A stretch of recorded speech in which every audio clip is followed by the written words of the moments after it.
This will be our last summit symposium. And in a way, it wraps things up.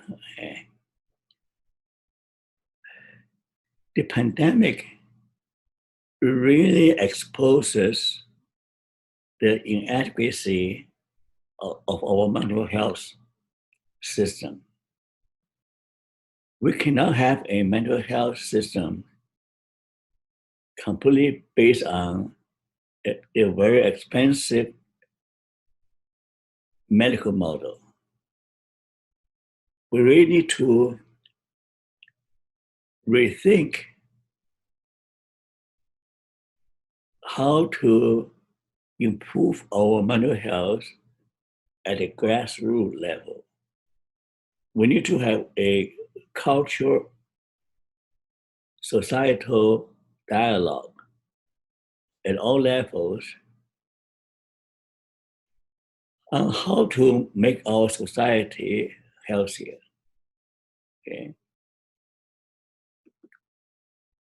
In fact, I propose to you that even before the pandemic, our society is already in a terrible mess. Paradoxically, lots of our problems are related to progress. Now, progress is a double-edged sword. Progress bringing many benefits. We live longer, we eat better, our income level, living conditions better. But we pay a heavy price for progress. The most obvious one is widening income gap. The first top 1% owns more wealth than the lower 80%. Look what happened. Many of the crimes are committed by the very poor. Dire poverty drives people to crime because they have to feed their children, they have to fill their stomach. If they cannot get it support channel, they have to get food somehow. At the same time, the super rich also suffer because they don't know what to do with all the money. They're bored with life. So they try drugs, illegal drugs, got addicted. They try to exploit people sexually, abuse their power. So they also suffer because they mess up their lives. Secondly, they accelerate the change. 4G, 5G, life becomes faster and faster, and robots take over. Our brain is not wired for all the changes. Darwin says that the strongest species are the ones that are most adaptive to change. But now the change is getting so fast. For example, I consider myself retarded because I can't handle all this technological changes. I depend on my young assistant. So many people are not able to cope with all the technological changes. Get faster and faster and faster. For what? So they make more money. Also, can survive only at a much more slower pace to keep in touch with nature, to keep in touch with each other, to keep in touch with our own soul. Our mental health depends on a much slower rate of change. The third thing is secularization and materialism. We do not need God. They declare God's dead. Look how rich we are. When creating things, when buying things, why remove God from our life? That is the beginning of the end. Firstly, urbanization. Do you know what it's like? Like you to be like you to have community, a little village, a neighborhood. People eat together, visit each other. And now we're all living in condo, little pigeonhole. We don't know who lives next door. We don't talk to next door. So loneliness become an epidemic. Many people suffer from loneliness. Lastly, the unraveling of the family. And family is the basic unit of society. When we have a healthy family, we have healthy society. Now, so many people, children, grew up in one family household.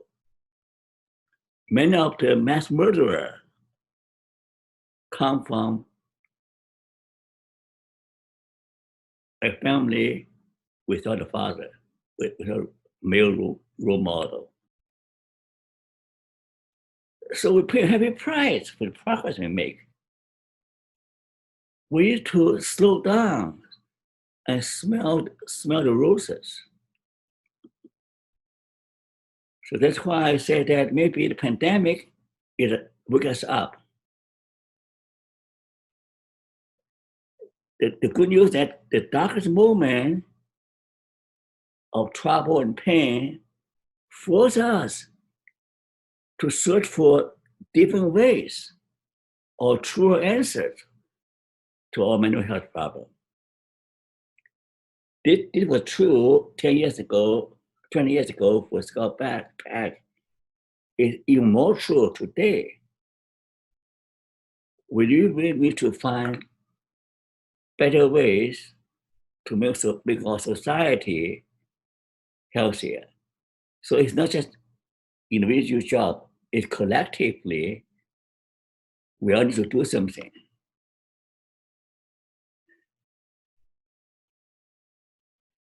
Here is part of my answer that we really need to find ways and means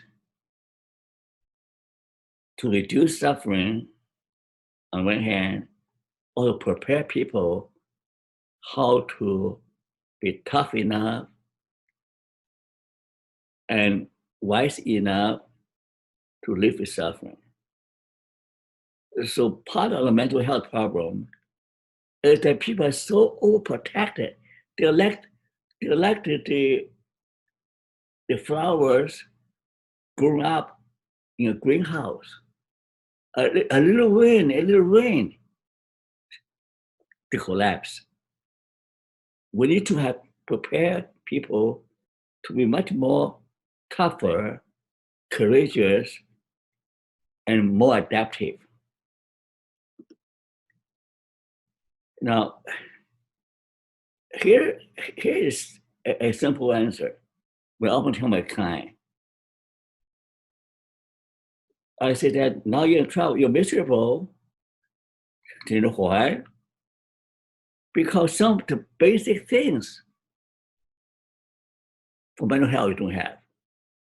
The body needs food and water and air. Your mind, your spirit need God, need other love, and need hope. Faith, love, hope.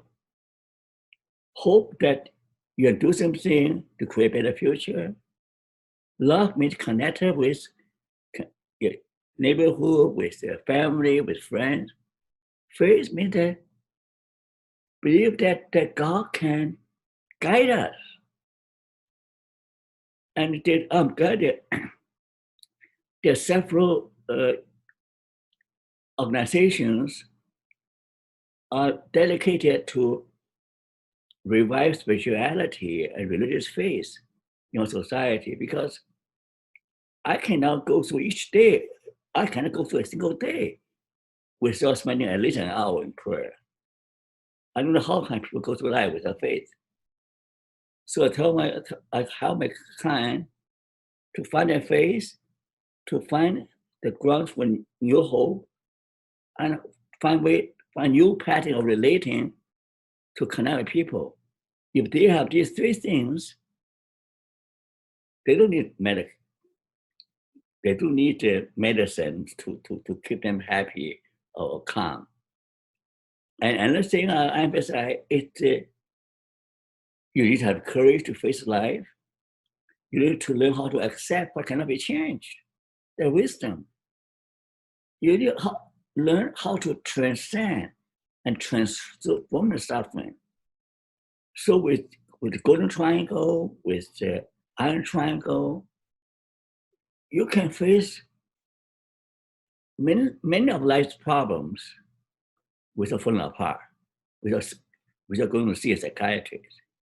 Of course, the government has to do their part to make society more just, more fair, offer more opportunity to the minorities and to the immigrants and to the poor people.